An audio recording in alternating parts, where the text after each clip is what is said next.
Coming to you live from my apartment in Lower Queen Anne, I am Connor Cayson. This is the Find Me in Seattle podcast. Welcome back, everybody, to the show. Whether you are listening in your ears or maybe you're checking out here on YouTube, I am very grateful to have you back, and thank you for joining me on this ridiculous journey I call Find Me in Seattle.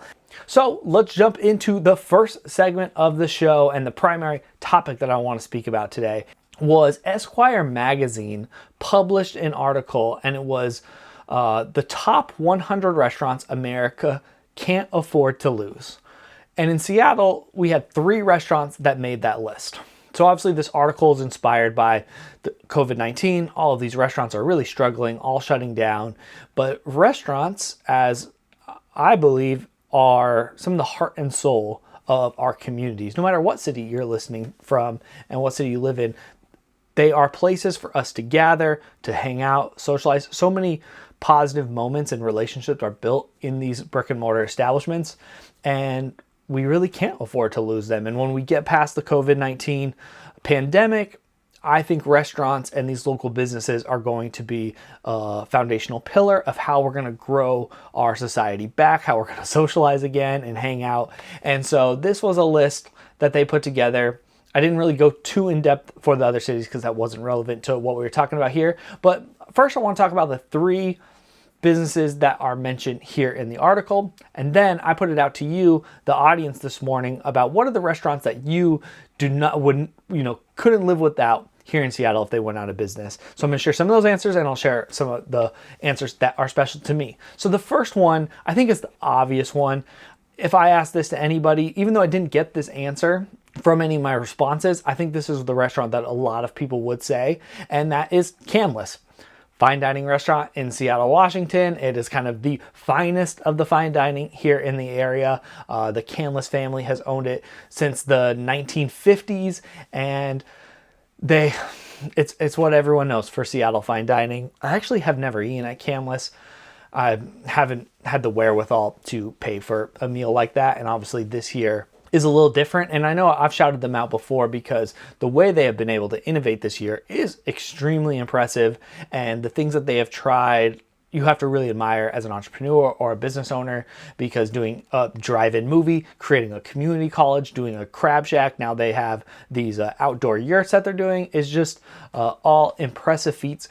Over 10 businesses that they started in a year, and that is not easy to do. I'm trying to start one business and it is a struggle. So to start 10 is very, very impressive. They have this iconic view from the restaurant. For those of you who haven't eaten there either, a suit jacket is required to go eat there. So you can't just like show up in your normal clothes. That is, I think, the only restaurant that I know of that is like that.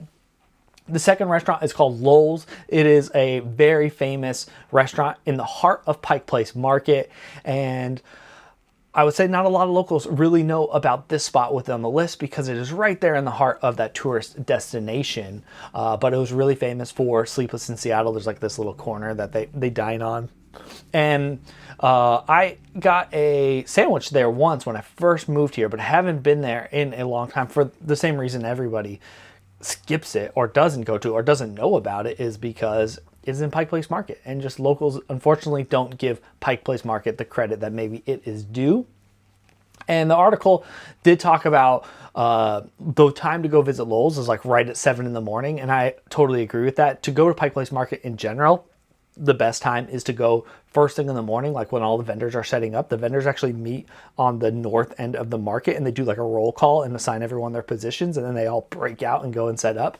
And that's like a really interesting thing. I should make a video about that. That is a really cool sight to see, and that's when Pike Place Market is the least crowded, so it's a good time to go.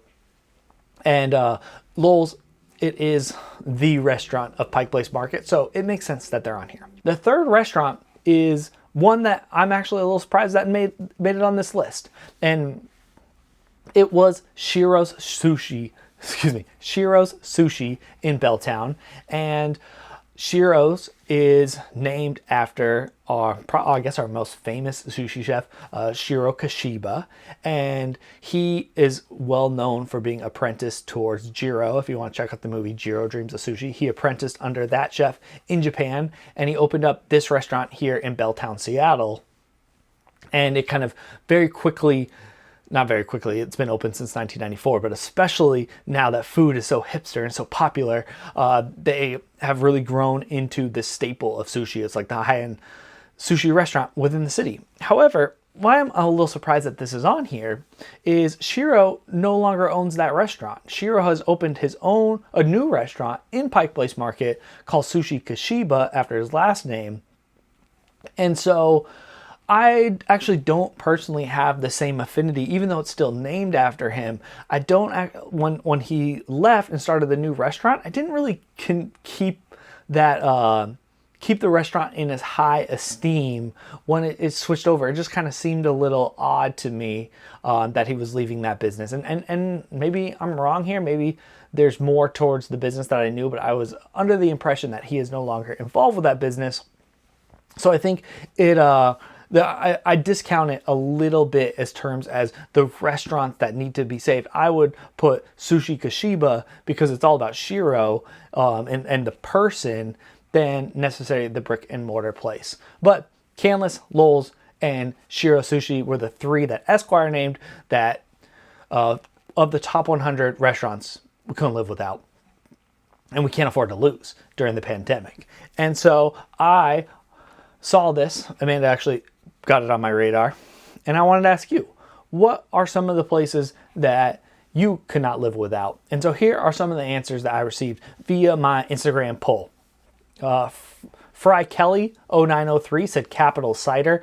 They are a big gluten-free restaurant in Capitol Hill. I think that's a great one, especially if you're looking for gluten-free options.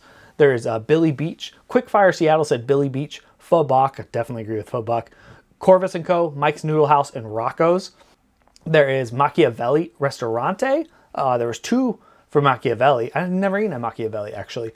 Market House Meats. Honey Hole, Annapurna. Annapurna is there on Broadway right by the Capitol Hill, I almost call it subway station, Link Station.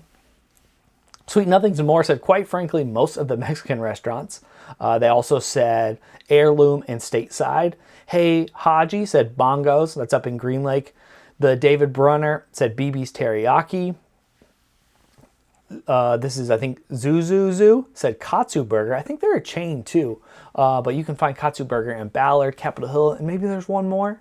Kristen Bulzomi said Un Bien, Met Grill, Pink Door, Machiavelli's, Zeke's, Matador, Revel, and St. Hooligans. I don't know if I've ever been to that one. DCAD217 said Toulouse Petite, Petra, Bambino's, Palisade, Blue Water Bistro, Taqueria Cantina, Belltown Pizza. DCAD definitely lives in Belltown. Those must be their regular stops. Swain Cecil, I'm so sorry if I'm pronouncing your names wrong, but Swain Cecil said Sawyer, the Fat Hen, and Phnom Penh, I believe is the name. Another one for Katsu Burger. Wofford PDX said Musong. Is it Musong or Musang? Correct me if you hear that in the comments. I'm actually not sure. Great Filipino food in Beacon Hill. BJ Cho said Il Corvo. We already lost it. That BJ, man, I totally connect. I think Il Corvo's, for me, probably one of the hardest restaurants that we have lost in the city so far. D Fletcher 87 said Buddha Ruxa. I don't know where that is, Dan. I'll have to follow up with you on knowing where that is, and I'll go check that out. And then Pomehana said Tsukushinbo, Sushi Capo Tamura, and Maneki. M Desai 85 said Maneki and Dino's, and there's Your Queerly Beloved said Kozu on 45th. Man, I haven't been to Kozu, that sushi restaurant on 45th, in a long time either. All great answers. There's actually a few places that I haven't been where now I'm like, I have got to go. And thank you for everyone for submitting your answers here. Here's some of the places that I was thinking about. Maneki got labeled here a couple times. I believe Maneki's the oldest Japanese restaurant in all of Seattle. Kind of going on those terms. I also said Tai Tung because Tai Tung's the oldest Chinese restaurant, and the International District has just taken a beating in the past year, especially from the protests in the summer and the pandemic stacking on top of each other. I remember I mentioned it before, but I did the article all about the International District in February of last year. Canlis would be on my list, even though I haven't eaten there. They are kind of a staple of the city, and if we lost Canlis, I think our city would lose a lot within the food industry. Another one is Ivar's. We actually almost kind of lost Ivar's. They're temporarily closed. I really hope that we get them back. They still have their fast casual walk-up windows that are opening, and then they've got like the fast food restaurant style businesses. But I hope we really get both the Lake Union location and the downtown waterfront location, because they are pricey, but they're absolutely beautiful places. The interior and design and thoughtfulness of it is just great, and the food is absolutely delicious. I have some good memories of eating at that place. It's my dad, whenever he visits Seattle, it's his favorite restaurant to go to. So I've had some really memorable meals at Ivar's. One place that doesn't get shouted out within the public sphere, but I absolutely love them. They spent 40 years in Green Lake, Rosita's Mexican Grill. We cannot lose them. 40 years in a neighborhood. There's not a lot of businesses that last 40 years, so they are a place that would be really sad if we lost them. I also think Metropolitan Grill in downtown Seattle, that's I believe Russell Wilson's favorite restaurant. We can't lose them. They have a buy one, get one deal right now that I will be shouting out on my Instagram here soon. So make sure you check out Metropolitan Grill if you're wanting like a nice steak dinner. You got like a date night or something coming up. There ones to check out. And then I also had Tsukushinbo on my list as well. Japanese restaurant in the International District. What's so cool about this spot is there's no label, there's no sign. The only way that you know that you're getting on there or you're getting in there is the front door. And the first time that I went there, I walked up and down the street multiple times like, hey, my maps say it's right here, but I don't see a name or any sign.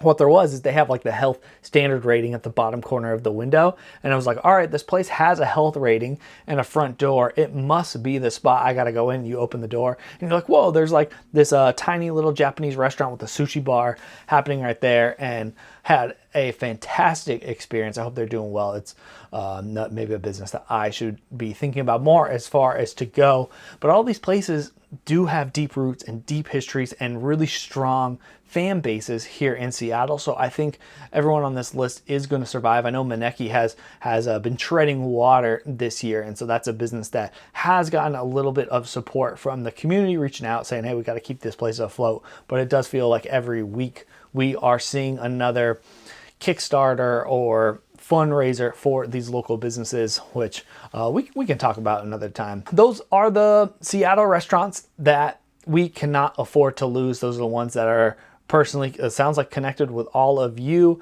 and connected with me, and the places that we would really lose a lot of that important culture and the dynamics that happen when we do have the chance to go out by losing all these places. And so shout out to Esquire, who created this list, and then I actually found it through Seattle PI, so I'll give them a little shout out, and that will be linked in the notes wherever you're watching this if you want to check out that article from either Esquire or Seattle PI.